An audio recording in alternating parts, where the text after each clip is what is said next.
친구들 매일 큐티 열심히 하고 있죠? 언젠가는 여러분도 숨 쉬듯이 학교 다니듯이 자연스럽게 매일 큐티를 하게 될 거예요. 기도하고 시작합시다. 하나님 아버지, 좋은 날에 귀한 말씀 주셔서 감사합니다. 하나님의 뜻을 잘 발견할 수 있도록 도와주세요. 예수님의 이름으로 기도드립니다.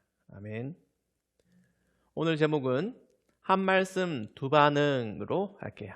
벌써 출애굽기 5장까지 왔어요. 수요일, 금요일 이틀만 한 주에 띄엄띄엄 큐티를 하면 내용을 놓칠 수 있으니까 최소한 본문이라도 매일 읽는 습관을 유지하세요.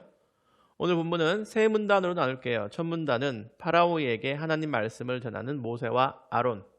둘째 문단은 이스라엘 백성을 더 힘들게 한 파라오. 셋째 문단은 모세와 아론을 원망하는 이스라엘 백성들입니다. 책에 표시하여 나누고 이제 본문을 읽으세요. 오늘 분량이 좀 많으니까 힌트를 줄게요. 여기선 하나님이 어떤 말씀을 주시고 거기에 각각 두 가지 반응이 나와요. 문장 그대로가 아니고 여러분이 문장을 만들어야 돼요. 그 반응이 누구에게 나오는지 한번 찾아보세요.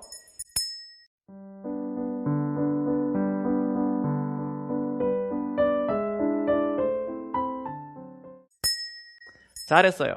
먼저 하나님이 모세를 통해 말씀하시죠. 1절 뒷부분에 내 백성을 내보내서 광야에서 나에게 절기를 지킬 수 있게 하여라. 여기에 제목대로 한 말씀이 있죠. 그런데 두 가지 부정적인 반응이 나와. 파라오, 당연히 no. 이건 당연해요. 앞에서 말했죠. 파라오는 뱀의 후손이야. 이스라엘 백성을 괴롭히는 게 미션인 사람이야. 그러니까 놔줄 생각이 없어요. 그리하여 둘째 문단에서 파라오가 꼬장을 부리죠. 재료를 주지 않고 물건을 만들라는 막장스러운 명령을 내리지. 이 시대에 벽돌을 만들 때는 지늘개 지푸라기를 넣었나 봐. 그래, 밀짚 모자 만들 때 쓰는 그 밀짚. 그런데 파라오가 그걸 안 준대. 안 주면서 벽돌 제작 수량은 맞추래. 그러지 않아도 노동 착취에 인권 유린까지 당하던 판에 일의 강도까지 2배로 높아진 거예요. 처음엔 이스라엘 사람들이 영문을 몰랐어요. 무슨 일이고. 당일 분량을 못 채우니까 작업반장들을 때리기까지 하네. 아이고 아파라, 아이고 아파라. 그래서 왕에게 가서 하소연을 하니까 너희들이 배가 부르니까 여호와께 예물을 바치러 간다고 하지. 안 돼, 돌아가. 바꿔줄 생각 없어. 일해, 할당량 채워. 일해라 너희들아. 작업반장들 입장에서 큰일 났거든. 그래서 셋째 문단에 모세와 아론을 만났을 때 원망을 내뱉어요. 여호와께서 당신들을 내려다보시고 심판하시기를 바라오. 여러분, 이 반응이 정상적인 것 같나요? 그리고 하나님이 부당한 말씀을 하셔서 이스라엘이 억울하게 고난받는 상황인가요? 그걸 알기 위해 어제 본문을 읽어봅시다. 출애굽기 4장 29절에서 31절까지 읽어보세요.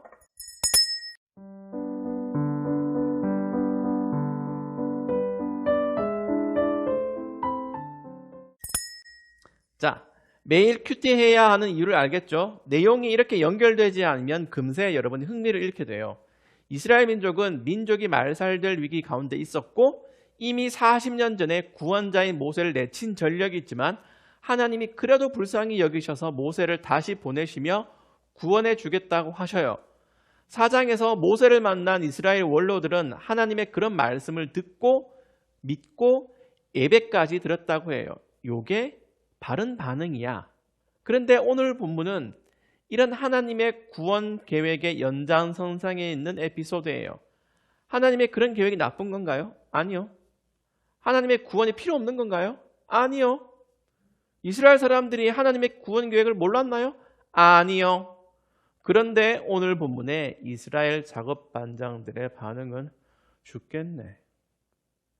이렇게 한 말씀에 대해 두 가지 부정적인 반응이 나온 겁니다. 궁리해 보세요. 이스라엘은 어떻게 반응했어야 하나요? 과연 이 사람들은 구원의 필요성을 느끼고 있을까요?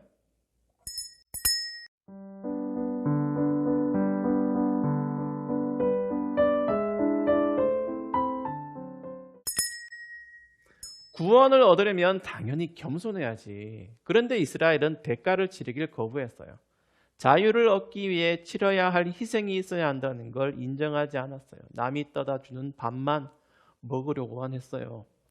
파라오의 반응, 뱀의 후손의 반응은 이해할 수 있어도 은혜를 입는 입장, 여자의 후손의 입장에서는 이래서는 안 되는 겁니다. 여기서 적용해보자. 한 말씀에 대한 두 가지 반응, 여기서 어떤 걸 느꼈나요?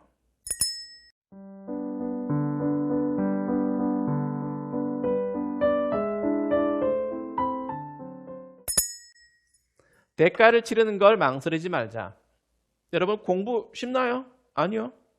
운동? 숨만 쉬면 되나? 절대. 취미활동? 그저 즐기면 되나? 아니.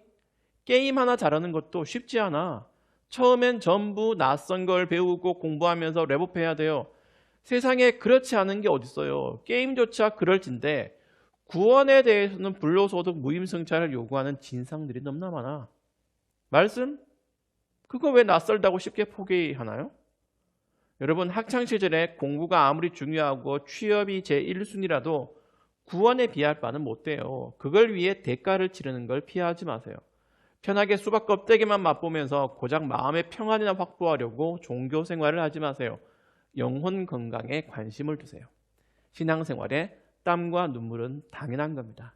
귀찮음과 수고로움, 기다림, 마음고생, 눈물 골짜기를 지나야 신앙이 굳세지는 거예요. 이걸 잊지 말고 경건에 대한 마음가짐을 새롭게 하세요. 스마트폰 한번 들여다보는 그런 알량한 자세에서 더 나아가 하나님 말씀에 바르게 반응하고 삶으로 그걸 끌어내기를 바랍니다. 기도할게요. 하나님 아버지, 말씀에 대한 두 가지 반응을 살폈습니다. 잠시 고생하고 영생을 얻는 방식을 선택하게 도와주세요. 세상이 사는 대로 하나님의 말씀을 거부하는 그런 자세로 살지 않게 해주세요. 예수님의 이름으로 기도드립니다. 아멘. 여러분 잘 지내고요. 코로나 조심하고 매일매일 경건생활 잘 하기 바랍니다. 그럼 다음 시간에 다시 만나요.